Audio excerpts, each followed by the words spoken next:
In this video, I'll show you how to create a passkey on Telegram using this new security feature.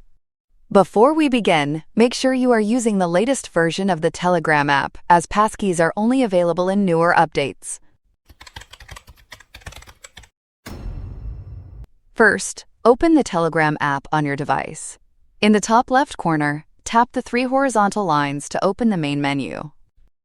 From the menu, select Settings. Inside Settings, go to Privacy and Security, and then tap on Passkeys. A passkey is a modern, secure way to sign in without using a traditional password.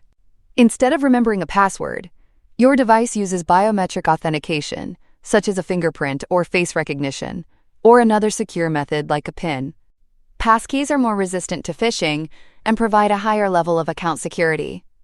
To create a passkey, tap the Create Passkey button. Next, choose the account or password manager where you want the passkey to be stored, and then tap Continue.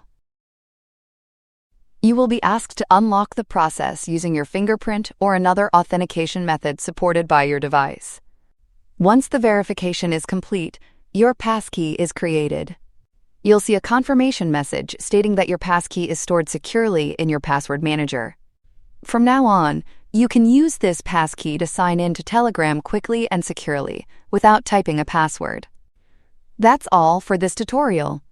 Enabling passkeys is a simple way to significantly improve your account security. Thanks for watching, and I'll see you in the next video.